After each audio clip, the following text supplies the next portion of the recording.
Hello everyone, welcome to day 14 of our main Samadhaan 75 days program. So today we'll be covering paper 2, that is GS-2, that is Governance, Constitution, Polity, Social Justice and IR. So the subtopic is Indian Judiciary and Legislature and Separation of Power. Question is, in India, the process of removing a judge if found guilty of corruption or judicial impropriety is too elaborate and cumbersome. Comment on the existing procedure and suggest reforms. Okay, so the question is about removal of judge. So first of all, we need to write the constitutional provision regarding the removal of judge. According to Article 124 of the Constitution, a judge of a Supreme Court can be removed only on the basis of proved incapacity or misbehavior. So this is the constitutional provision.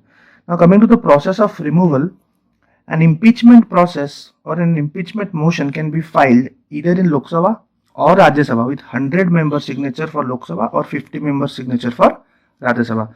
So this is the provision. If it is accepted by the Speaker, it is sent to a 3-member inquiry committee consisting of a member of Supreme Court, Chief Justice of a High Court and an eminent jurist. If the judge is found guilty, the motion is put to vote on the House. If it is passed by a special majority and the President assents it, the judge stands removed. Now this is the removal process. Now the question is, this process is cumbersome and elaborate. Now we need to explain why it is cumbersome. Because the process is very complex and takes a lot of time. For example, the signature of 100 members and the required investigation also takes a lot of time. Now the judiciary is the watchdog of the constitution and keeps an eye on the legislature. Now the removal process can be misused if there is a majority party rule, because it passes through a 3-member inquiry committee and then it is put to vote on the House. So here, if there is a majoritarian party rule, it can be there is an option, or there is an there may be an option where it can be misused by the majority political party. So that would be a blot on democracy. On the other hand, if the judge is found guilty by a 3-member committee, if he is found guilty, now the judge has an option to retire prematurely without any criminal prosecution before the motion is passed in the House. This is also a major flaw. Now what are the reforms?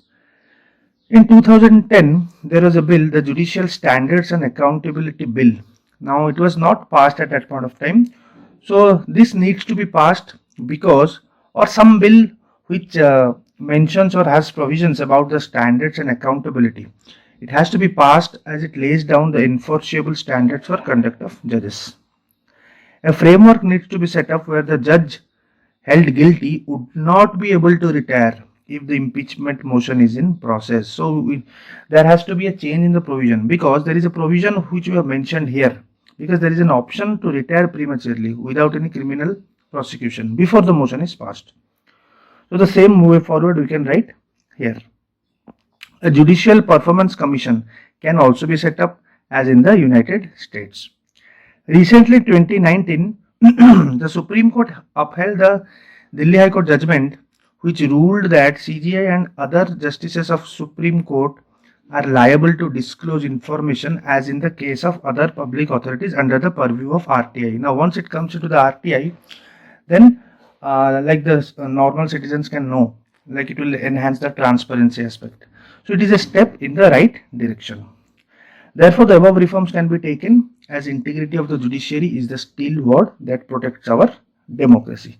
So this was the question on Supreme Court regarding regarding the removal of a judge.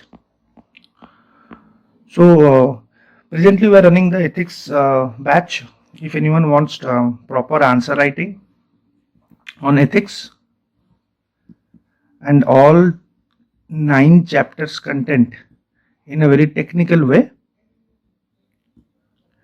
can contact this number or can join the Telegram channel and can contact me for further details. Thank you.